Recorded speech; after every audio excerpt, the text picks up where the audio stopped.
A god kneels on a floor of polished cloud. His golden robes are dissolving into gray smoke. A stamp slams down on a scroll beside his name. One word in bright red ink. Demoted. He doesn't argue. He doesn't beg. He simply stands and walks toward a narrow corridor where the light turns cold.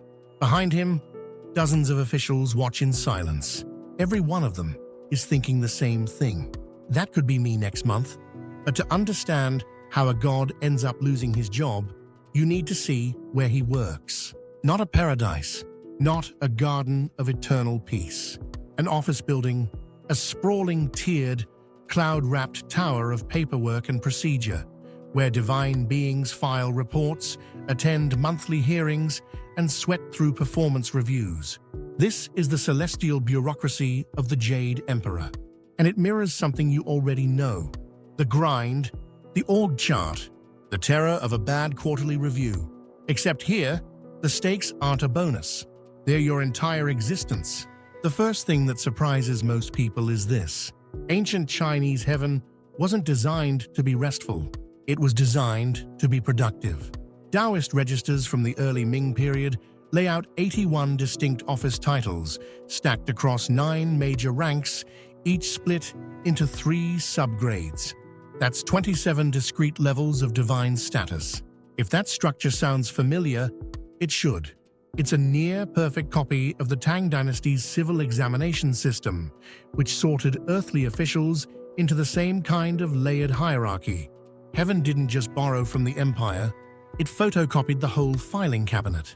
And just like the earthly system, every promotion required documentation, every demotion left a paper trail, and every title came with a specific set of duties that could be audited at any time. Now picture the top floor of this cloud tower, a vast circular chamber. At the center, on a throne that pulses with faint aurora light, sits the Jade Emperor. He's not meditating. He's not dispensing wisdom from some mountaintop. He's reading petitions, stacks of them. Every lunar month, on the 15th day, he convenes what the texts call a monthly hearing. Gods from every department file into this chamber. They present their cases, they defend their records, and the Jade Emperor issues edicts, stamping promotions or punishments into divine law. Think about that for a second. The supreme deity of this entire system spends his time doing paperwork. He's not hurling thunderbolts, he's reviewing quarterly reports. And that tells you something deep about how this culture saw power. Authority wasn't about raw force. It was about administration, order, process, the ability to read a file and make a judgment. Compare that to Zeus, who settled disputes by throwing lightning, or Odin, who traded an eye for secret knowledge. The Jade Emperor traded nothing. He simply sat at the top of the flowchart, read every memo, and initialed every decision. His power came from procedure. But who exactly reports to this cosmic CEO? The org chart is massive. In the upper grades alone, dozens of minister-level gods handle the biggest portfolios. Weather, fate, war, agriculture. Below them, prefects and dukes manage the middle tiers. They oversee storms, allocate harvests, process appeals from the dead. And below them, a swarm of clerks and couriers, trailing ink ribbons through cloud corridors, delivering scrolls between departments. The whole thing runs on roughly twice as many civil officers as military commands. That ratio mirrors Song Dynasty governance almost exactly. Earth copied heaven, or heaven copied Earth. The texts don't always agree on which came first. Now you might assume that once a god lands a position, it's permanent. After all, they're gods. But here's where the system gets ruthless. Divine rank wasn't a birthright. It was earned, and it could be taken away. The Feng Shen Yanyi, a 16th century novel that serves as one of the most detailed records of this system, names 99 gods who received their initial appointments during a grand investiture ceremony. 99 fresh hires, slotted into their ranks, given their seals and titles. But by the later chapters, a significant share of those gods have been formally demoted. Their titles reduced, their duties stripped. Some lost a single grade, dropping from a ministerial seat to a prefectural desk. Others fell further, and a handful of the highest-ranking deities don't just lose a grade. They get reassigned to something called the Spirit Pool. The Spirit Pool isn't a lake. It's not a place of reflection or healing. Think of it as the basement office no one talks about. A gray, cramped space where demoted gods sit at small desks, processing ghostly memos for eternity. Their nameplates are shaped like tombs. Their robes lose all color. They're not destroyed. They're worse than destroyed. They're irrelevant.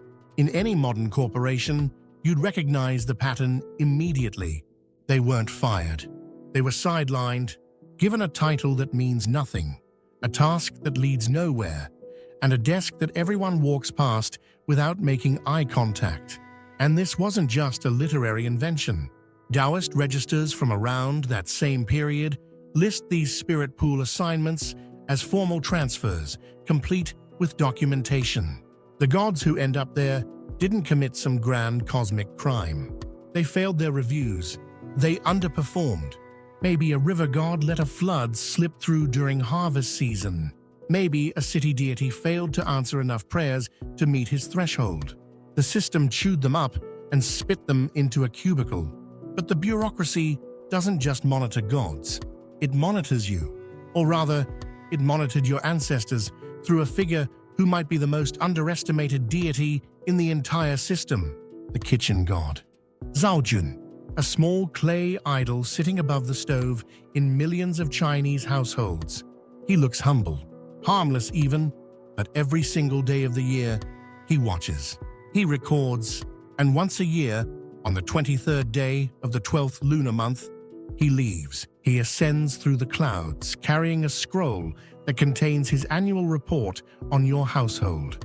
Every argument, every act of kindness, every lie, every wasted grain of rice, it all goes into the file. And that file lands on the Jade Emperor's desk. The kitchen god was, in essence, a divine auditor embedded in your home, and you couldn't decline the assignment. So what did families do? They bribed him. Not with gold, not with land, with honey, about 200 grams of it, smeared directly onto the idol's lips on the night before his departure. The idea was simple and brilliant. Seal his mouth shut with something sweet. If he can't open his lips, he can't say anything bad. Some families also offered rice cakes and incense, turning the whole ritual into a multi-day neighborhood fair. Temple records from Shaanxi describe these festivals in detail.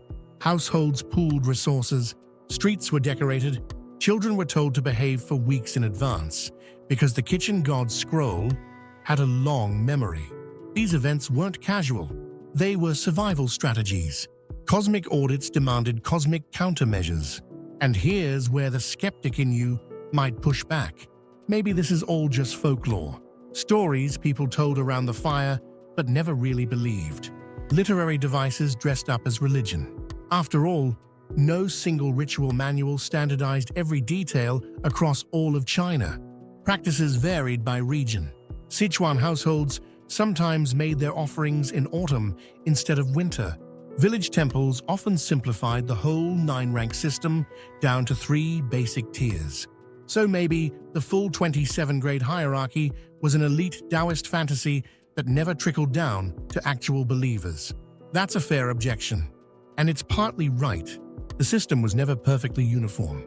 But the material evidence pushes back hard.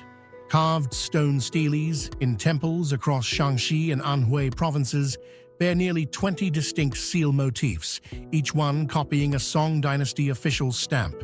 These aren't decorations. They're administrative insignia, pressed into stone by people who understood exactly what they represented. Temple inscriptions use the same bureaucratic language found in imperial court documents. Words like Yid and memorandum, Yi is petition, Yi, and Yid authorized transfer appear in divine contexts with the same weight they carried in a magistrate's office. And during the Qing dynasty, a census recorded over 1 million household altars dedicated to domestic deities like Zhaojun. That's not a myth, that's a movement. You don't build that many altars for a story nobody believes, and the emperors knew it. They didn't just tolerate the celestial bureaucracy. They used it. Over 2 centuries of imperial rule, multiple emperors directly referenced the Jade Emperor's heavenly government to justify their own laws. The logic was elegant. If the Jade Emperor governs heaven through ranked officials, stamped edicts, and performance reviews, then the Emperor governs Earth through exactly the same mechanisms. Challenge one, you challenge both. The divine and the political became a single locked system. The Kangxi Emperor took this further than anyone. The majority of his public decrees include passages that explicitly compare his statutes to the Jade Emperor's edicts. He wasn't just borrowing divine authority.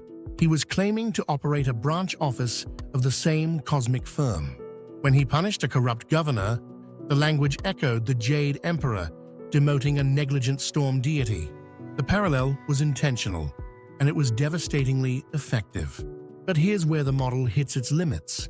The celestial bureaucracy worked as a tool of control precisely because it mirrored a stable imperial system. When that system started cracking, so did the metaphor. By the late Qing, reformists who wanted to modernize China had a problem. You can't build a constitutional government while your population believes the cosmos runs on the same feudal hierarchy you're trying to dismantle. So they quietly stopped invoking the Jade Emperor in official language. The Celestial Office Tower didn't get demolished. It just stopped being mentioned in the memos. No formal decree retired the metaphor. It simply faded from the letterhead, one edict at a time. And yet, the kitchen gods stayed. The honey ritual persisted. Even today, in provinces like Jiangsu and Fujian, families still smear sweetness onto clay lips every winter and trust that somewhere above the clouds, a file is being reviewed. The top floors of the tower may have gone quiet, but the ground floor never closed. That tension between an administrative heaven and a living folk practice reveals something about how humans handle authority. We don't just need rules. We need a story that makes the rules feel inevitable. The celestial bureaucracy gave Chinese civilization that story for over 1,000 years. The gods aren't powerful because they're magical. They're powerful because they hold the right rank, carry the right seal, and file their reports on time. Strip the mythology away, and what you're left with is the oldest argument for middle management ever made. The universe doesn't run on miracles. It runs on meetings. If this story pulled you in, you'll want to hear what happens when a different civilization built its own version of divine government, one with very different rules. Subscribe so you don't miss it. Somewhere above you, a small clay figure sits on a shelf near a stove. His lips are still sticky, his scroll is already written, and his deadline is closer than you think.